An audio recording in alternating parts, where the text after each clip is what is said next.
அனைவருக்கும் வணக்கம். நாம் நமது காணொளியில் இன்று மகா சிவன்ராத்திரிக்கும் காலனை வென்ற மார்க்கண்டேயனுக்கும் உள்ள தொடர்பு பற்றியும், சிவன்ராத்திரியில் விழித்திருந்தால் மனித உடல் அடையும் நன்மைகள் பற்றியும் பார்ப்போம். வேதவியாசரால் தொகுக்கப்பட்டதுதான் மார்க்கண்டேய புராணம். மார்க்கண்டேய புராணத்தில் மிருகண்டு முனிவருக்கும் ரித்துவதி தம்பதியினருக்கும் நீண்ட நாட்களாக குழந்தை பாக்கியம் இல்லை. ஈசனின் அருளால் அவர்களுக்கு ஒரு மகன் பிறக்கின்றான். அவனுக்கு மார்க்கண்டேயன் என்று பெயர் சூட்டுகின்றனர். ஆனால் அந்த குழந்தைக்கு ஆயுள் வெறும் 16 ஆண்டுகள் மட்டுமே என்பது விதியாக உள்ளது.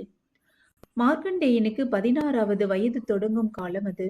தனது ஆயுள் காலம் முடிவடைய போவதை அறிந்த அவன் சிவலிங்கத்தை வழிபடுவதை மட்டும் உயிர் மூச்சாக கொண்டிருந்தான். அதாவது யமனை வென்ற அந்த நிகழ்வு ஒரு சிவன்ராத்திரி காலத்தில் நடந்ததாக புராணங்கள் கூறுகின்றன. யமதர்மன் மார்க்கண்டேயனின் உயிரை பறிக்க யமபாசத்தை வீசினார். பயந்து போன சிறுவன் மார்க்கண்டேயன் அங்கிருந்த சிவலிங்கத்தை கட்டி அணைத்துக் கொண்டான். அந்த யமபாசம் சிவலிங்கத்தின் மீது விழுகின்றது. தன்னுடைய பக்தனை தொட முயன்ற யமனை ஈசன் தண்டிக்கிறான். லிங்கத்திலிருந்து ஆக்ரோசமாக வெளிப்பட்டு யமனை காலால் உதைத்து தள்ளுகின்றார். இந்த நிகழ்வு கால சம்ஹார மூர்த்தி கோலம் என்று அழைக்கின்றனர். அதன் பிறகு ஈசன் தன்னுடைய பக்தன் மார்க்கண்டேயனுக்கு என்றும் 16 நிறைவடைந்தால்தான் மார்க்கண்டேயனை யமன் அழைத்து செல்ல முடியும். அதனால் அவனுக்கு என்றும் 16 என்றும் அழியா வரத்தை கொடுக்கின்றான். இதிலிருந்து அறியாமை என்பது தூக்கம், விழிப்புணர்வு என்பது அறிவு. மார்க்கண்டேயன் கதை வழியாக நாம் அறிந்து கொள்ள வேண்டிய செய்தி என்னவென்றால், விழிப்புடன் இருந்தோம் என்றால் காலனை கூட வெல்ல முடியும், அதாவது மரணத்தை கூட வெல்ல முடியும் என்பது ஆன்மீக செய்தி. இப்படி இருக்க அறிவியல் என்ன சொல்கின்றது என்று பார்ப்போம். நம் முன்னோர்கள் கூறிய ஆன்மீக நம்பிக்கைகளில் அறிவியல் ரீதியான காரணமும் மறைந்திருக்கும். அதே போல சிவன் ராத்திரிக்கும் அறிவியல் காரணங்கள் கூறப்படுகின்றது. சிவன் ராத்திரி வெறும் வழிபாடு மட்டுமல்ல, நம் முன்னோர்கள் போற்றிய ஒரு மாபெரும் ஞான திருவிழாவும் ஆகும். மாதந்தோறும் சதுர்த்தசி இரவில் வருவது நித்திய சிவராத்திரி. ஆனால் மாசி மாதம் தேய்பிரை சதுர்த்தி அன்று வருவது மகா சிவன் ராத்திரி ஆகும்.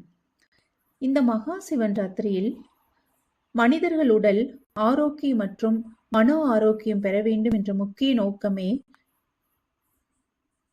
இந்த ராத்திரியில் தூங்காமல் கண் விழிப்பதற்கு காரணமாகும்.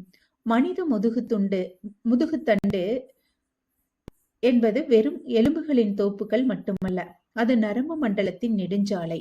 பூமிக்கும் மனிதனுக்கும் உடலுக்கும் இடையே ஒரு காந்த புல தொடர்பு உண்டு.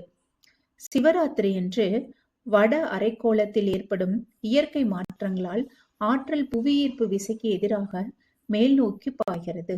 இந்த ஆற்றல் நம் உடலில் முழுமையாக பரவ வேண்டுமானால் நமது முதுகுத்தண்டு நேராக நிமிர்ந்திருக்க வேண்டும். அதனால்தான் சிவன் ராத்திரி என்று படுத்து தூங்காமல் விழித்திருந்து இறைவனை வழிபட்டு தியானம் செய்ய சொல்கின்றார்கள். ஆற்றல் கீழ் நோக்கி செல்லாமல் முதுகுத்தண்டு வழியாக மூளையை நோக்கி பாய்கிறது. அதனால் மூளையின் செயல்திறன் அதிகப்படுகின்றது. இது கவனிப்பு திறன், நினைவாற்றல் மற்றும் புத்திசாலித்தனத்தை அதிகரிக்கின்றதாக கூறுகின்றார்கள். ஆன்மீக ரீதியாக இதை 3ஆம் கண் திறப்பு அல்லது விழிப்புணர்வு நிலை என்று அழைக்கின்றார்கள். இரவு முழுவதும் தூங்காமல் விழிப்போடு இருக்கும் பொழுது உடலில் உள்ள நாளமில்லா சுரப்பிகள் சிறப்பாக செயல்படுகின்றன. குறிப்பாக மன அழுத்தத்தை குறைக்கும் ஹார்மோன்கள் சுரக்கின்றன. யோக சாஸ்திரத்தின்படி மனித உடலில் 7 சக்கரங்கள் உள்ளன. இதில் அடிமுதுகில் இருப்பது மூலாதாரம், உச்சந்தலையில் இருப்பது சகசிராரம். பொதுவாக மனித ஆற்றல் உயிர் வாழ்தல், உணவு, உறக்கம் போன்ற கீழ்நிலை தேவைகளுக்காக கீழ் சக்கரங்களில்